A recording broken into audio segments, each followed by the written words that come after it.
vamos a dar la palabra entonces para algunas preguntas más. El señor Soros ha dicho que puede responder alguna pregunta.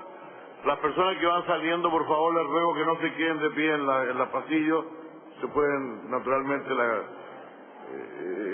los que quieran quedarse pueden hacerlo, pero no quedemos en la mitad de camino. Teníamos una pregunta acá, por favor. Yes, please.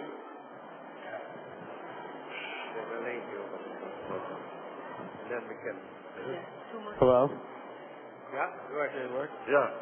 Hello. I was wondering what you thought about the socialist movement, the increasing socialist movement in Southern America, and how that affects your organization and what you are doing in those countries. We haven't had any great interaction, but we are very open to it. I have had conversations with the leaders of Attac in France. We don't actually see eye to eye on many issues, but a dialogue is something that I'm very much in favor of.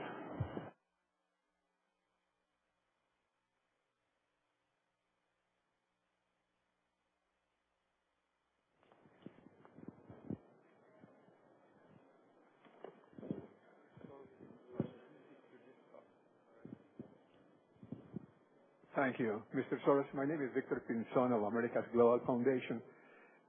Would you tell us, please, the experience of your foundation in Latin America?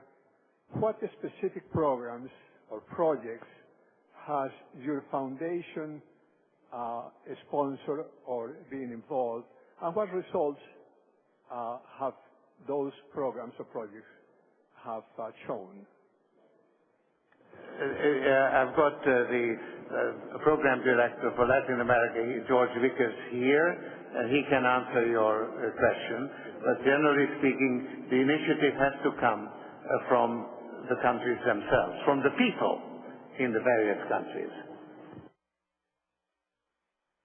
The lady back with the dark sweater, please, because she has been there before. Yes.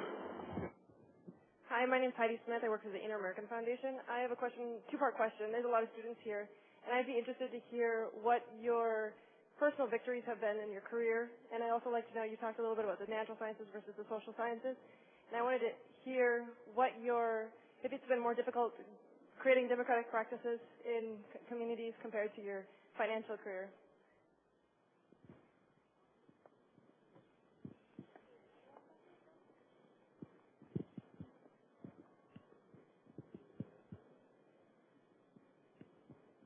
Could you repeat, please, because we hear well, but I heard something about the personal victories, and that was all. I'm sorry. I'm sorry, say that again? Yeah. Slowly, please. Okay, the first one is personal practices, your personal career, and what can you give as recommendations for students that are present as what have been great things that you've personally accomplished in your personal career? And secondary, if it was more difficult, your financial career versus the building democratic practices in countries abroad, your social sciences versus your natural sciences theories.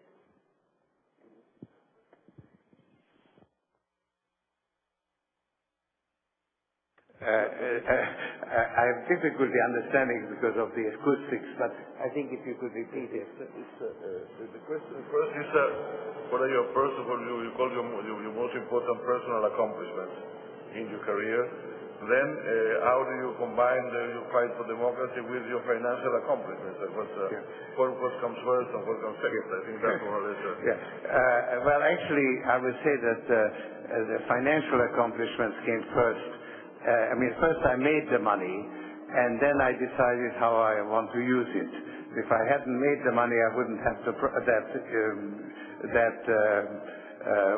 possibility in front of me. I think actually I'm really very proud and happy to have this foundation. That is, it's a reward by itself, because I'm not looking for a particular reward. In fact, you might say that I'm looking for punishment with some of the things that I say and the way people react to it. But I feel, there's a big difference between making money, between my behavior in the markets and my behavior as a philanthropist, because I engage in the financial markets in order to win. So I'm a participant that seeks to win. As a philanthropist or as a citizen, I stand for certain principles, whether I win or not. And I think it's very important to do that. I learned that from somebody called Sergei Kovalyov, who was a dissident in Russia, who said, all my life I've fought for losing causes. And he was a winner, because he was actually the man who brought the first Chechen war to an end.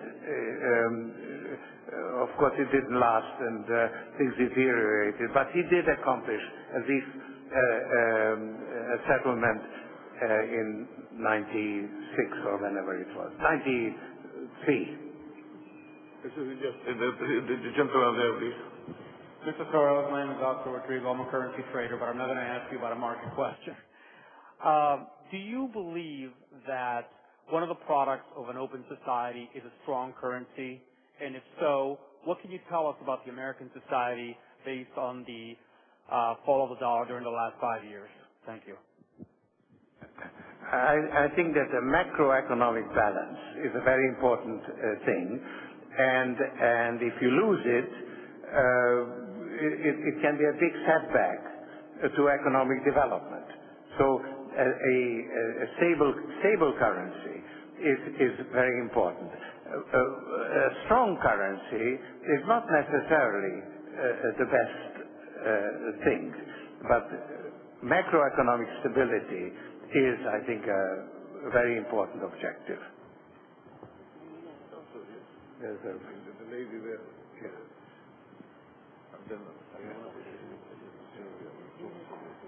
Teresa Olsa, I am a journalist from Spain, and I'd like to ask you a question about the natural resources in Latin America and your Revenue Watch Institute.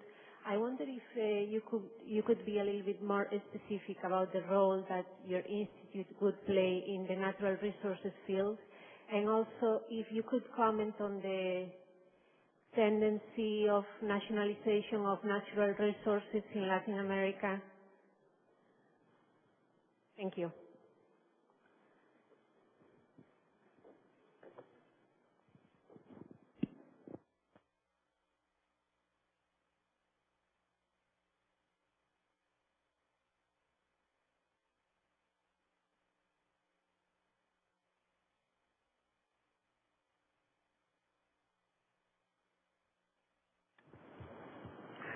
The Revenue Watch Institute will seek to, first of all, assist civil society in holding the governments accountable for the revenues from oil and other natural resources. It's also ready to assist companies to pursue greater transparency. It works on establishing standards of transparency, what kind of accounts you should present, and also is ready to work with governments, which is whenever the governments are receptive in introducing greater transparency. Over there, no, the gentleman back there with the, or the lady up front, right. You are raising your hand. My name is Dawn Sulary. I'm from Grameen Foundation, where we have a major microfinance initiative focused on the Americas. And my question to you, Mr. Soros, is why now? Why the focus on the Americas now? Is it because you believe that there is a greater opportunity for open societies in the Americas, or are you concerned that if we don't make any changes, that there are some negative implications of that? Thank you.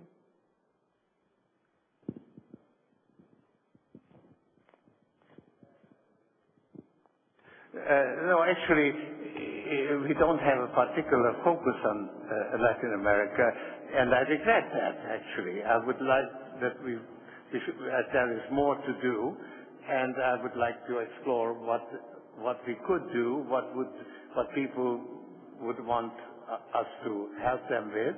So I'm very happy to have this occasion to tell you, about the foundation and the principles that guide me. And I'm very open to increase our involvement in Latin America because I think there's a lot to be done, and maybe we could do more than what we are currently doing. Well, maybe the last question. Just one last question, and the gentleman over there has been there for quite some time, raising his hand.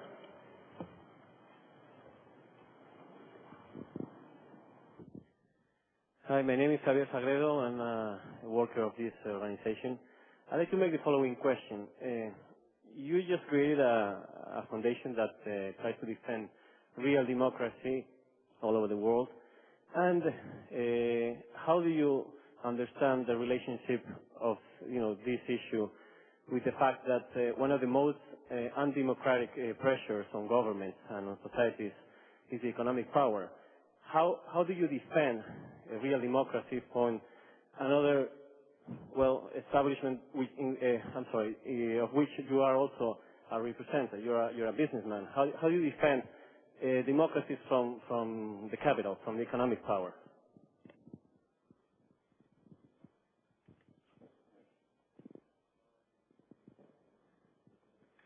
Well, you are asking a very, very difficult question because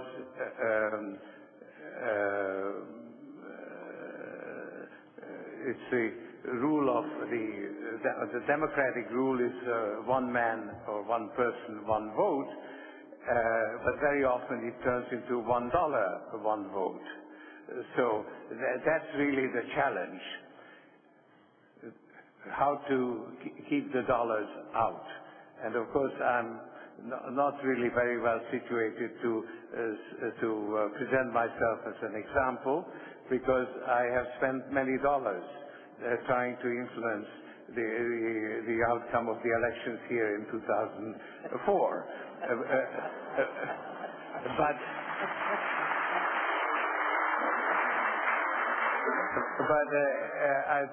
I of course play by the rules, but I don't think the rules are very good, and so I also would like to see reforms in the financing of elections. But the trouble is that any regulation you introduce will immediately generate a lot of activity to circumvent that regulation. So it's a never-ending game, and one has to be prepared to fight that. I think that disclosure of contributions is very, very important, and is already that can be enforced. And I think that is helps then for people to form their opinion, but it's not enough.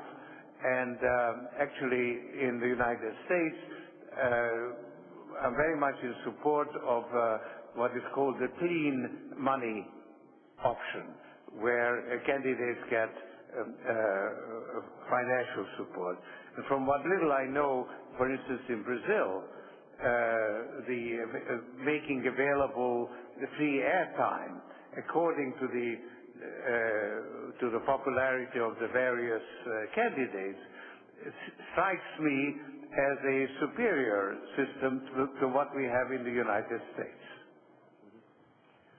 Thank you very much. I'm very sorry, but Mr. Soros is already well over the time we had discussed with him. So, and we are very grateful for him for spending this extra time with us. But at this moment, we have to close, and thank you all. Thank you.